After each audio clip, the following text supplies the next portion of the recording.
Thank you so much, Brianna. Parents, can we give it up for Brianna, everybody?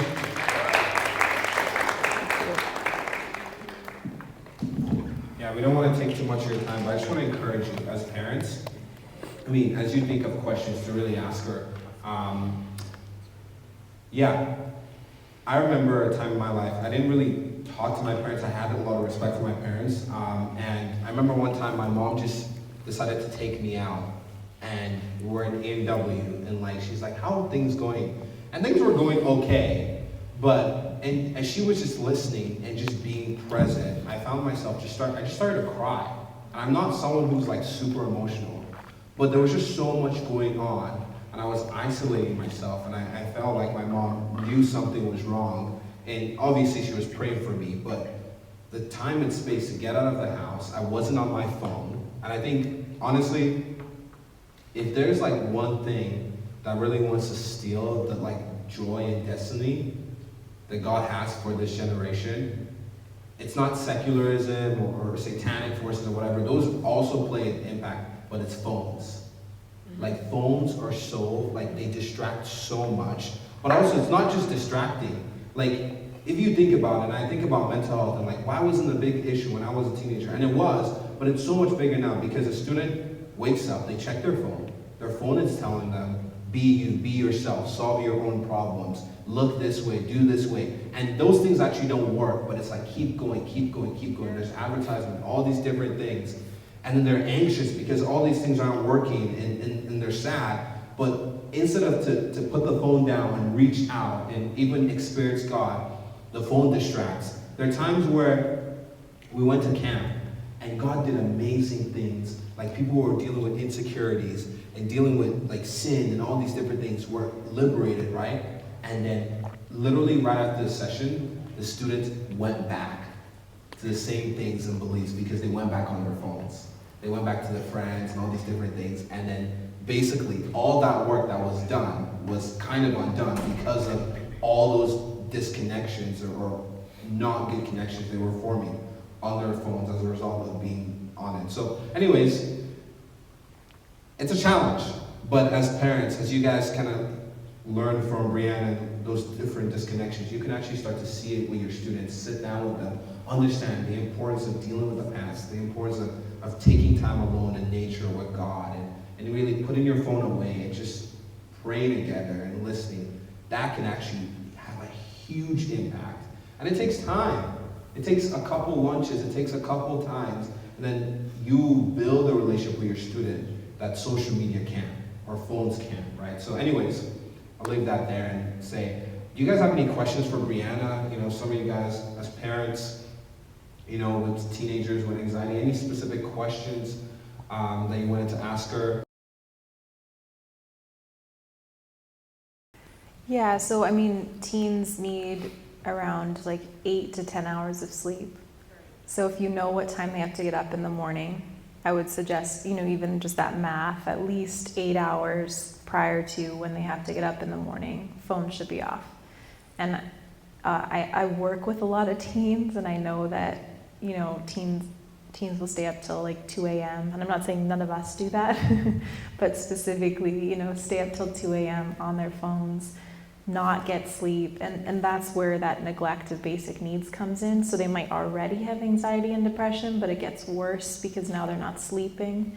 Or, I've talked to teens too where they're, trying to solve their friends' problems over text well into the morning. So it's not just being on their phones, but it's also this emotional energy that they're putting out. So neither of those things becomes helpful, and the boundary from the parent, it will likely be pushed against, but becomes helpful because then the teen is not saying, I don't want to talk to you as a friend, or I don't want to be there for you. They're saying, I'm not allowed to be on my phone past this time, so I'm just not available. And that actually becomes a really helpful out for them. Whether they use it or not is up to them. So again, if you wanted a ballpark, around 10 p.m., if you can even have a common space for phones, I know I've chatted with some parents and they'll have just a bin in the kitchen, And then, buying alarm clocks, because I know that's sometimes a reason, like I need my phone to wake me up in the morning, go back to the alarm clock. Or wake them up yourself. But yeah, it becomes really helpful because also, that light interferes with sleep. And so whether it's like phones or TV, it actually affects the melatonin in our brain. And so we have a less good sleep if we've been on our phones immediately before going to bed. So you're not only helping with going to bed on time, but their quality of sleep by doing that. Yeah, and I also love that idea of like the meaningful value of that student. You don't have to frame it where they're abandoning their friends, but it's like, hey, in my family, we actually value sleep and we value like waking up early. That's what we value. So hey, we can talk later, but I have to go to bed, and that's the standard, the value that we're setting as a family, and that actually helps them have that boundary where they're not abandoning their friend, but they're also not solving that problem till like 3 a.m. and also having bad sleep and having more anxiety and depression the next day, right? So, yeah, that's really good. Sorry, yes? Yeah, good question. So, I just have a 1.5-year-old, so she's too young for a phone, but this has been part of our conversation, is in knowing that, so specifically some of the statistics suggest that giving a 15-year-old girl a phone is the equivalent of handing a 15-year-old boy a gun. And so knowing that, I think, again, brings an alarm. And so, phones were not as popular as when I was growing up, and so I didn't get a phone until I was 16. And that was connected to driving and, being able to tell my parents where I was and that sort of thing. Definitely a decision for you as a family. And I think, again, this is where your values come in. What is the value around the phone? What is the phone's use? With phones nowadays too, you can place restrictions on them that, the phone shuts off after a certain amount of, social media time. It lets you know the hour and minutes you're spending. So it just depends how much you want to monitor that. And, having those conversations with your teens if you want to give them a phone, and having open conversation about what they're using it for, and how you want them to use it, and respect people in using the phone, because a lot of bullying happens on technology, and so that's another concern. But yeah, there's no perfect answer, and it's a great question. One that I think we as parents have to discern, and I think it's probably a different answer for each kid. Not across the board, everyone gets a phone at this age, although sometimes that's easier to say. It just depends on, maturity and values and development and your willingness to have open conversation with them. Yeah, and I would just say, thank you, Brandon, that's really good. It's how you're modeling that to your students. I think the time where I recognized the significance of phones was when my parents sat me down, they're like, this is powerful. This is what's going on in the world. This is with pornography and all these different things. And when your student kind of understands that, and it's I'm trusting you with this, you're kind of discipling them with that, right? But also as parents, you have to model that. So one thing was really annoying at the time, but anytime we do family prayers or we're eating, no phones, right? Anytime we're hanging out or whatever, no phones, not allowed, right? So it's that model. When you're in this house, when you're in this place, we said this, in my house, you're gonna play by my rules, right? So that's kind of how she modeled it. And honestly, it actually helped me, because when I got married, that continued with my wife. And it's look, in this space, you're not gonna have your phone. And that actually creates space for meaningful conversation, meaningful connections, right? So I think as parents, whatever ground rule you lay down, I think you have to model that too, right? Kind of what you were talking about. Yeah, good question. Yeah, so I'm not trying to say there have to be rigid boundaries. These are decisions for you to make as a family around your value system. And I more so want to promote, that open conversation and having some boundaries, because teens need boundaries. Yeah. And they need direction, not rigidity, not zero flexibility. I think, having those conversations is what I want to impress, is talk to them, have conversation. You can even come up with the boundary together, but then you enforce that boundary as the parent. And you get to decide those things based on your values. And I hear you mentioning a bunch of family values, right? So you get to make those decisions based on faith and family and connection and, checking in with your kids, and life circumstances are going to be different. So when you work late or into the evening, it's maybe not realistic to not have phone access.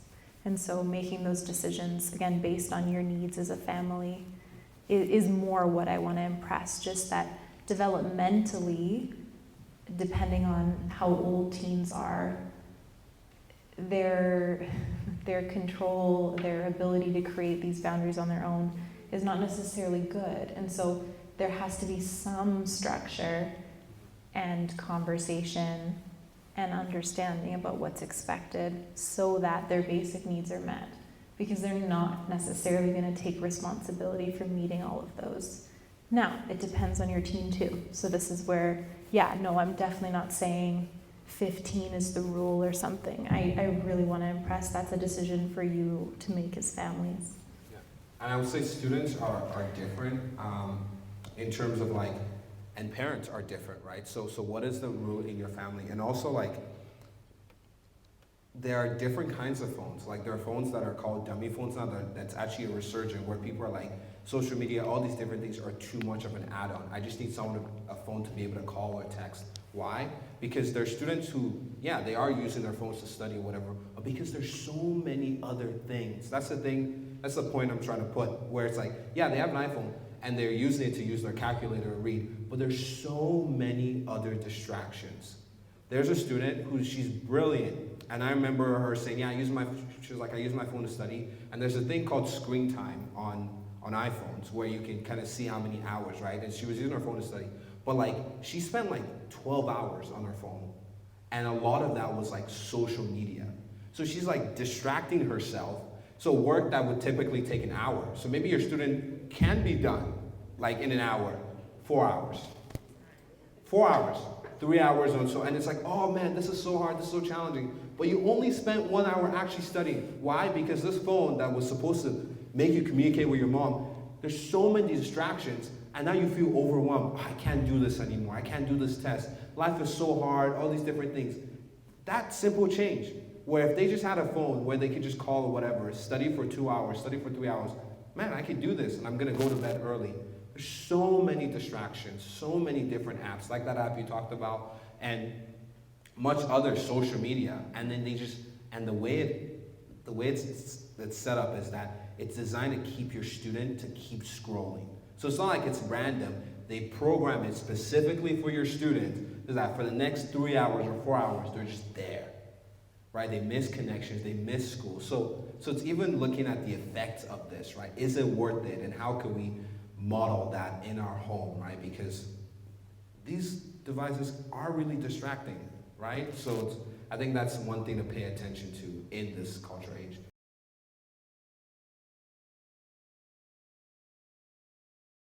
Yeah, again, there's no across the board answer, because you've made this decision as a family. And I think, as you rightly said, there are positives, there are negatives, and there's also modeling, modeling what you want to see. And if you want to give her a little more freedom, again, I think that's a great conversation. If you notice, I'm emphasizing conversation with your teens. And even maybe asking her, what's the next step in having more technology? Not just opening that door to everything, but what's the next thing? And again, right back to conversation. Okay, if we let you do this, we let you have this, it's still something we can take away if you don't show responsibility around it. But no, I think, you make those decisions together and for your kids, and it is hard to know, Yeah. because And there that's isn't the a emphasis, guidebook. Yeah. It's different.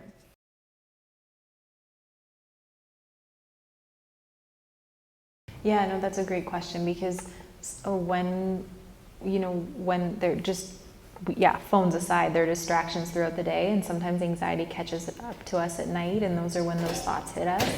And so sometimes these are like where those cognitive distortions come in too. We're like fixating on something and ruminating. So sometimes, therapy becomes a tool, but apart from that, there are like specific grounding strategies. So anxiety traps us up here, and so some grounding strategies are about like getting back connected to your everyday surroundings.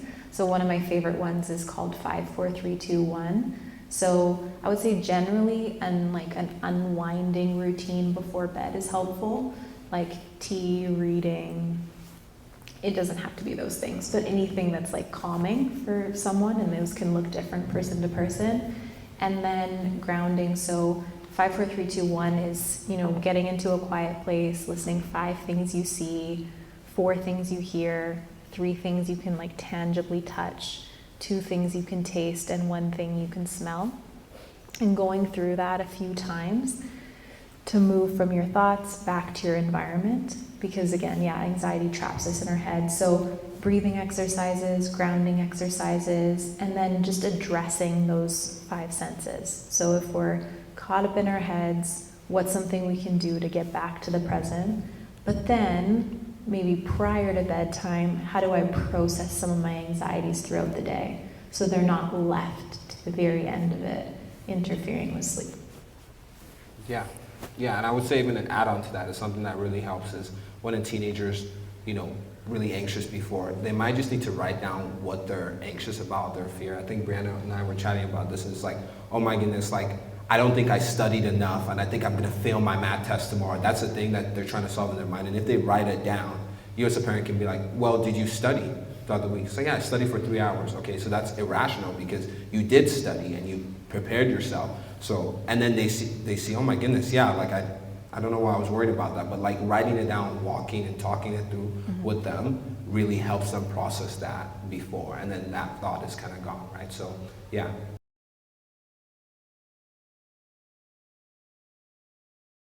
Yeah, I mean, I think, even if we could collaborate and develop a resource, because I think you're right, it is a much larger conversation, and there isn't an easy answer, here's the 5 questions to ask.